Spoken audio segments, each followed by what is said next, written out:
Hey YouTube, Army Wife Prepper here. I'm going to talk to you tonight a little bit about personal security and the special women in your life, or talk specifically to you gals that are watching, especially if you are alone. Now I'm going to just do a real quick disclaimer here. I am not a weapons expert. I am not a personal security expert. I'm not a security expert. This is just how I do it. This is just some food for thought. Just give you something to think about if you had never thought about this before. And many of you may already do this. So anyway, I'm going to start. And if you have small children, you have got to be very, very. You have to think for yourself and do things what's best for your family. I know that I was educated about weapons early. I know that when I was a very small girl, my dad let me, shoot his, I think it was a .38 special. And, I remember the recoil and the sound, and I had respect for it from that point forward. It was not a game. And there are 6 of us kids, and it's not a game. And we all knew that. And that gun hung on my dad's bedpost in a gun belt, like an old Western movie gun belt on his bedpost my whole life, my whole childhood, and it may still be there. I don't know. I haven't been home for a long time. So anyway, and remember, if you have small kids, you've got to educate them. Don't think that you're going to hide it from them and pretend like you don't have a gun and they're just never going to know and we're going to keep it a secret. They'll know. So it's better off to educate them. My kids have been around weapons their whole lives. They're both very responsible with them. They both respect them. And I don't believe either one of my kids would ever play with a gun. And I think that's because they've been educated and they've both been taught to shoot. And they know what it feels like. It's not something it's not a novelty. It's not a movie. It's not a game. It's not a video game. It doesn't feel like a video game. It doesn't sound like a video game. It doesn't sound like a movie, and it doesn't feel like a movie either. It's real life. And so when you do those things, they get a lot more respect. But you're the parent, and you have to make those decisions for you and your family. Now, I do not have small children in my house. So my situation is different. So, maybe this would work better for your mom or your aunt or your, if you have an adult daughter that lives on her own or something that doesn't have small children or something, but maybe this would work. But this is how I've done it. I've done this way for 20 years. So, I am going to talk about a little bit about my preferred personal safety setup here. I like this Ruger 357 mag revolver. I like it because the only thing I have to do is point and squeeze. If I'm nervous, if I'm scared, if I'm half asleep, I don't have to remember to do anything. It is ready to go, and I know that. I don't. I'm not going to pull the trigger and go, oh, there's not one in the chamber. No, this is ready to go. So there's no panic. There's no, just I'm comfortable with this, and this particular gun shoots 357 mags or it shoots .38 specials. Now it only carries 5 shots, but I have my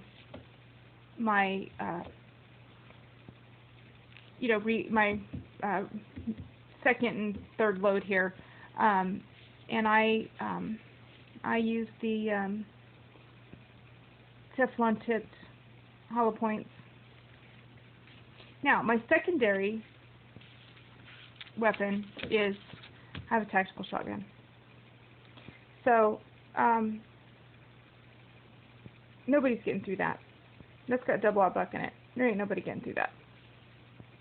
I can't remember how many BBs are in a double-aught buck, but they're the size of I believe, a 9mm bullet, and I think there's 18.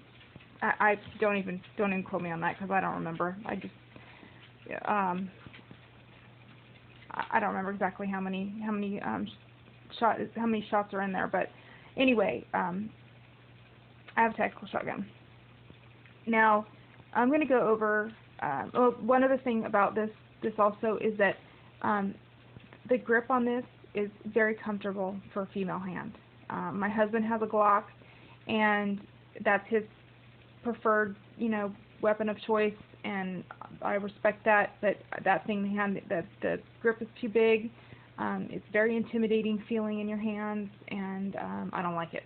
So I liked it for target shooting. It's fine, but if you're trying to, do reactionary things, it's too big. So keep that in mind when you are talking about or thinking about getting a weapon for this special lady in your life. And definitely, ladies and gentlemen, you need to go to the range and you need to feel what it feels like. You need to know what it's like when you shoot it. You need to be comfortable shooting it. And, that's very important. All right, so let's move right along here to what I really wanted to talk about. So what I'm going to talk to you guys about now is the cone of death. Now, let me shoot the. I've got a herd here. Well, I guess the cat's not going to move. So this is my dog Jessie. Hi, cat. And this is my boxer Daisy. Hi, Daisy. Hi, pretty girl. Anyway, they're dumb, but they're my best friends. So anyhow, this is the cone of death. At the bottom of this door on the floor, there is a cone of light, and I call this the cone of death. Now, if somebody were to break past that, or as they were beginning to break past it or getting close to the door, they would be warned. I would say, I'm armed. Please, or I wouldn't even say please. I'm armed. You need to leave. And if they broke through that light, center body mass. Ladies, if you're going to shoot, if you're going to point and squeeze the trigger, you're not going to kneecap them. You're not going to try to wing them. No. You shoot center body mass. Always. You're going to make the commitment. You need to make the commitment. So, anybody breaks through that,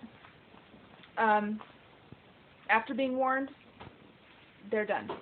Now, you have kids, you have teenagers who might sneak out at night, or somebody comes to your door because they're scared or whatever. You need to, come up with a plan and talk to your kids. We did the same thing with ours. But here's the big thing, and I recommend everybody has a watchdog and a security dog. Number one, they're your best friends. My dogs are not yippy barky dogs. Neither one of them are barky at all. But if somebody comes on my property, I know. Even if they just pull in the driveway and it's a friend, even if my daughter comes home for the weekend, my dogs warn me that there's somebody pulling in the driveway. Now, if it's a stranger, it's a different kind of warning. And I know this for a fact because this dog right here, and this one too, he's in my lap. They warned me one night. I was here alone. My husband was on